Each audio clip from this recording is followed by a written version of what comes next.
Algunas ideas en la ciencia son, no sé, como fantasmas. Sí, totalmente. Se predice que existen, se describen sus efectos, pero pasan las décadas y nada.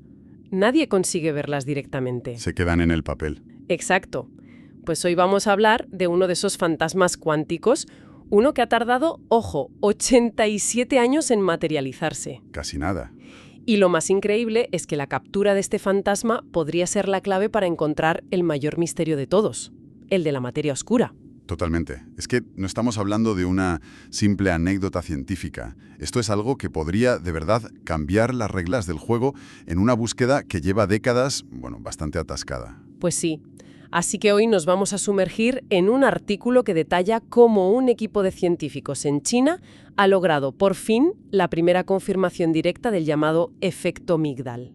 Un hito. Nuestra misión es entender qué es exactamente este fenómeno, alucinar un poco con la tecnología que han tenido que crear para cazarlo y, sobre todo, conectar los puntos para ver por qué es tan importante.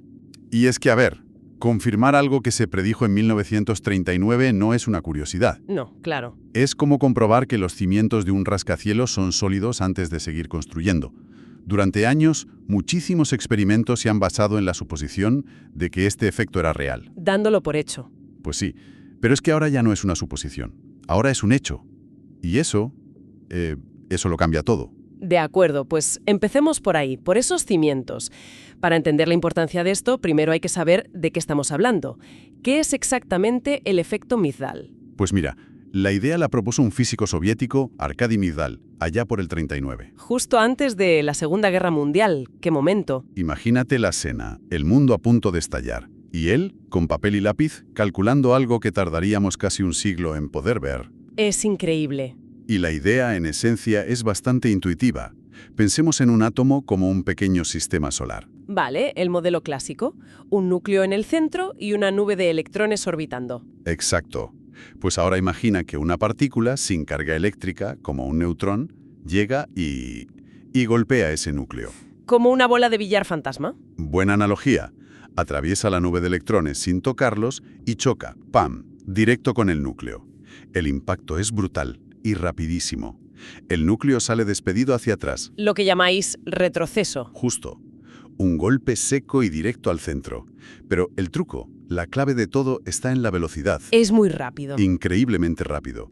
Tanto que los electrones que están ahí, ligados al núcleo, pues no tienen tiempo de reaccionar. Se quedan atrás. Se quedan rezagados, por así decirlo. Es como si vas en un coche y pega un frenazo en seco. Tu cuerpo se va hacia adelante por la inercia. Pues aquí es al revés. El núcleo da un acelerón y la nube de electrones se queda donde estaba. Por un instante, claro. O sea que por una fracción de segundo, el centro de la nube y el núcleo no coinciden. Se desfasan. Exactamente. Has dado en el clavo. Y ese tirón repentino, esa separación tan violenta, tiene una consecuencia. ¿Cuál? Que puede provocar que uno de los electrones reciba tanta energía que salga escupido del átomo. Una ionización. Sí, pero una muy particular. Y ese electrón que sale disparado es la clave de todo, porque es una partícula cargada, con energía. Es una señal que nuestros detectores sí que pueden ver. Ah, vale, el golpe del neutrón es invisible, pero el electrón que sale despedido es como su huella dactilar. Esa es la idea. Vale, la teoría parece lógica. Pero, si es así, ¿por qué hemos tardado 87 años en confirmarla? ¿Qué lo hacía tan difícil? Pues precisamente lo que hace que la teoría sea tan elegante, que la partícula que golpea es neutra. Claro, al no tener carga no interactúa con los electrones. Eso es genial para los cálculos, pero un infierno para los que hacen los experimentos. El desafío era poder ver dos cosas casi a la vez. El retroceso del núcleo y la emisión del electrón. Y no solo verlas. Tenías que estar absolutamente seguro de que una fue la causa de la otra, que partieron del mismo punto exacto. Y todo esto mientras tu detector está siendo bombardeado por miles de otras partículas. El ruido de fondo. Un ruido constante.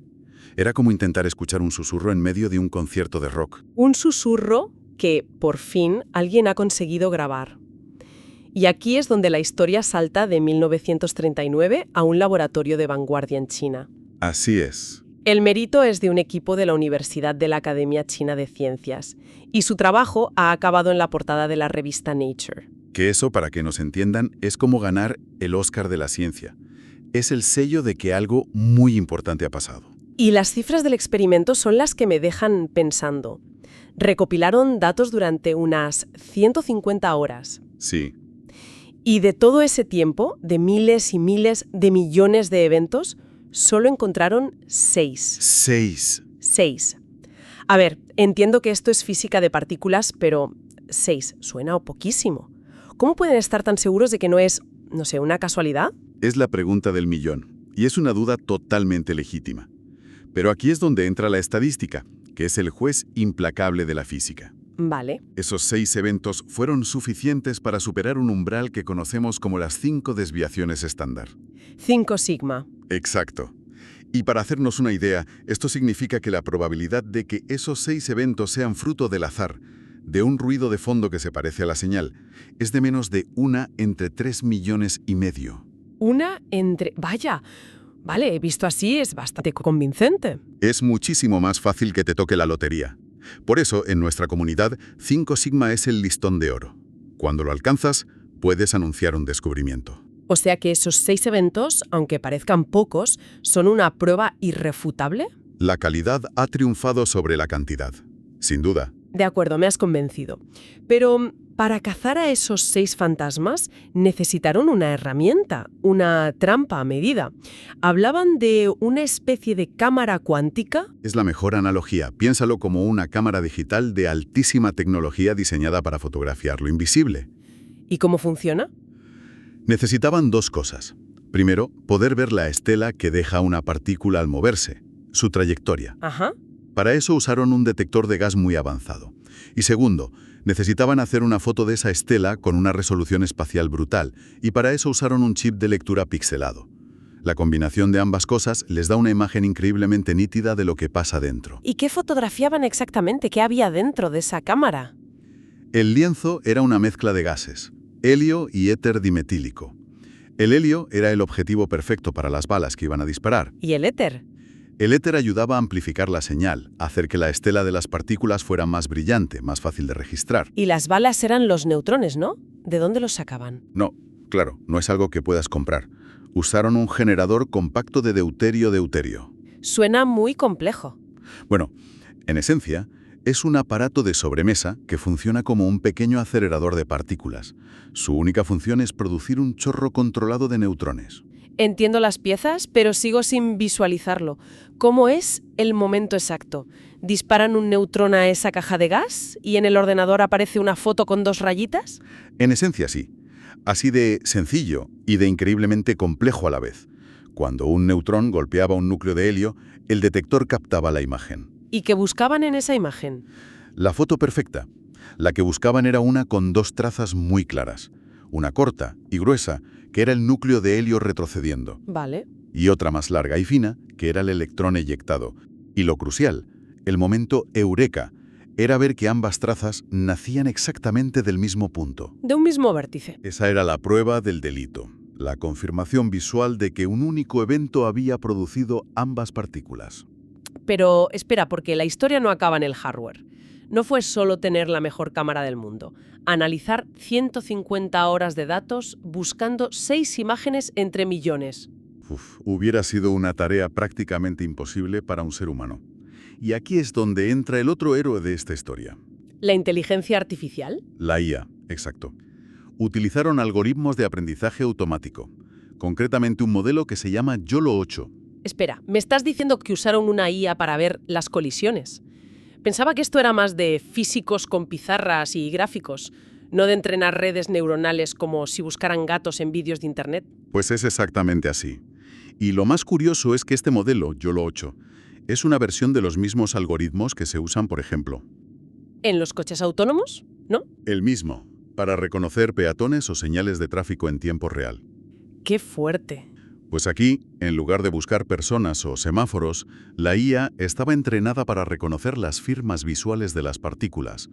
Fue la IA la que peinó esa montaña de datos con una precisión de más del 99%. Y dijo, aquí y aquí. Estos 6 son los que buscáis. Exacto. Es una colaboración perfecta entre la física de partículas y la ciencia de datos más avanzada. Vale, esto es un logro técnico impresionante, sin duda. confirmar algo de 1939 con IA y detectores de ciencia ficción.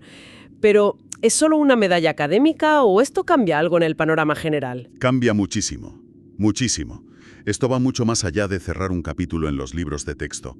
Es un paso de gigante para una de las búsquedas más importantes y frustrantes de la física actual. La de la materia oscura ligera. Ahí está la conexión. Llevamos todo el rato hablando de neutrones, que son partículas que conocemos muy bien. ¿Qué tienen que ver con la materia oscura? Ese componente misterioso del universo. Si conectamos esto con el panorama general, la teoría nos dice que la materia oscura está formada por partículas que no emiten ni reflejan luz. Por eso es oscura. Pero tienen masa. Tienen masa. Y se cree que aunque nos atraviesan constantemente, podrían interactuar muy débilmente con la materia normal. Y la forma en que lo harían sería muy parecida a la de un neutrón, golpeando directamente un núcleo atómico. Ah, vale, ya lo pillo. O sea que la huella que dejaría una partícula de materia oscura al chocar con un átomo Sería el efecto Migdal. sería exactamente el efecto Migdal. Exactamente esa. Y por eso, desde hace años, los grandes experimentos de detección de materia oscura, ¿Esos que están en minas subterráneas? esos mismos, pues han estado buscando precisamente la señal del efecto Migdal. Es uno de sus principales métodos de búsqueda para la llamada materia oscura ligera. Que por su baja masa solo produciría un retroceso muy pequeño. Casi indetectable. La única esperanza era ver también ese electrón extra que sale disparado. Pero claro, aquí volvemos al problema de los cimientos. Estaban basando toda su estrategia de búsqueda en un efecto que, hasta ahora, nunca había sido visto en un laboratorio. Precisamente. Era como buscar las huellas de un animal que solo existía descrito en los libros. Se basaban en una suposición teórica de 1939. Y eso siempre dejaba una puerta abierta a la duda. A la incertidumbre. Totalmente. Como dijo uno de los autores del estudio, Yang-Heng Shang, este resultado zanja dudas persistentes que planeaban sobre todos esos multimillonarios experimentos. Seguid buscando. Es la validación definitiva de su método. Les da una base experimental sólida. Ahora, si uno de esos experimentos ve una señal compatible con el efecto Migdal, tendrán muchísima más confianza en que podría ser materia oscura. Resumiendo un poco, tenemos una teoría cuántica de hace 87 años que, por fin, se ha confirmado de manera directa. Irrefutable. Un equipo lo ha logrado combinando una cámara cuántica con la potencia de la inteligencia artificial. Y lo más crucial es que esto no es el final de una historia, sino el principio de otra. Es un ejemplo precioso de cómo funciona la ciencia a largo plazo. Es que es increíble si lo piensas. Migdal lo predijo en 1939, con las herramientas de su tiempo. No podía ni soñar con la IA. Ni con los ordenadores. No podía ni imaginar lo que ha hecho falta para demostrar que tenía razón. Es un diálogo a través de casi un siglo, una carrera de relevos. Y nos deja en un punto fascinante de cara al futuro. Exacto. Y esto plantea una pregunta importantísima. Este experimento ha sido una especie de calibración. De puesta a punto. Han usado partículas conocidas, los neutrones, para demostrar que su método funciona, que su cámara sabe qué tipo de foto buscar. La gran pregunta ahora es, ¿Qué pasará cuando apunten al espacio con ella? ¿qué pasará cuando estos detectores, ya validados, se enfoquen de nuevo en buscar partículas desconocidas que vienen del cosmos? Claro, la búsqueda ya no es a ciegas. Saben exactamente qué buscar. Citaban para poder verla. La pregunta que queda en el aire, y es la que nos deja a todos en vilo, es ¿qué significa esta confirmación que el descubrimiento de la materia oscura ya no es una cuestión de si ocurrirá, sino de cuándo?